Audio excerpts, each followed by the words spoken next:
सही कहला। अरे पूरा भइल सब यारा मनवा रे, देवी माई दिहली सजनवा रे। अब सूरज देव के धरे ले ध्यानवा रे। अरे तो अब का चाहिए, गाड़ी घोड़ा वाला बर मिलिए गइल आ 3 मंजिला घर मिलिए गइल, अब का?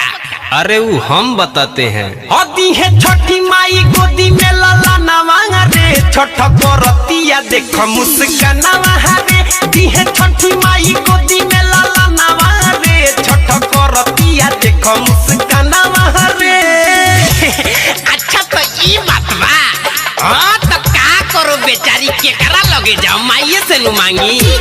विकास Riga Sitamarhi presented by lovely film production.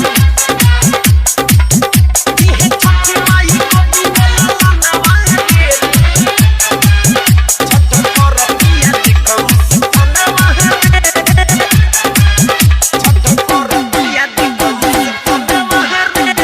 3 दिन से बिया भूखल रे, होठ झुराइल मुँह सूखल रे। ओहो बॉबी के बड़ी दासा हो गइल बा ना। और 3 दिन से बिया भूखल रे, होठ झुराइल मुँह सूखल रे। कबले दर्शन दिहे आदित्य मलयास में बिया रुकल रे।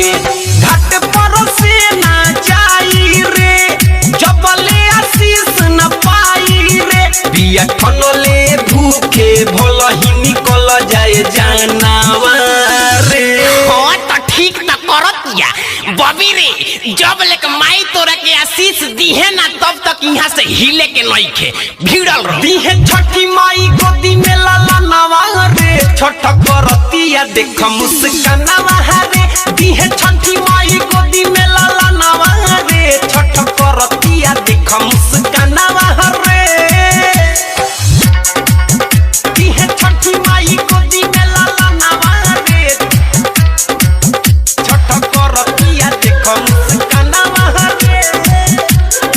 Presented by lovely film Production. आप सुन रहे हैं अमित पटेल की आवाज में। सब कुछ करा पास बाहो, एक ही गोलाल के आस बाहो।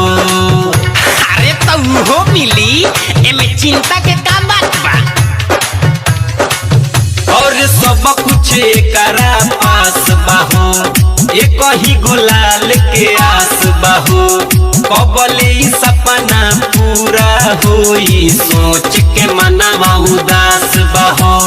पूरा कदाई छठी माई हो, दे दो एगो बबुआ खेलाई हो। हो तो फरक कर हमरो इहे बकहानावा रे। ओहो आई हो राम, ए छठी माई, ए सूरज बाबा, बबी पर दया करो। हदी है छठी माई गोदी में लाला नवा रे, छठ करतिया देख मुस्कानवा रे। दी है छठी माई गोदी में लाला नवा रे, छठ करतिया देख मुस्कानवा रे। अरे पूरा भइल सब यारा मनवा रे, देवी माई दिहली सजनवा रे। अब सूरज देव के धरे ले ध्यानवा रे।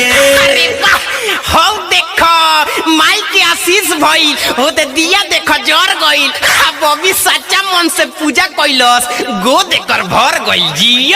हदी है छठी माई गोदी में लाला नवा रे, छठ करतिया देख मुस्कानवा रे। दी है छठी माई गोदी में लाला नवा रे, छठ करतिया देख मुस्कानवा।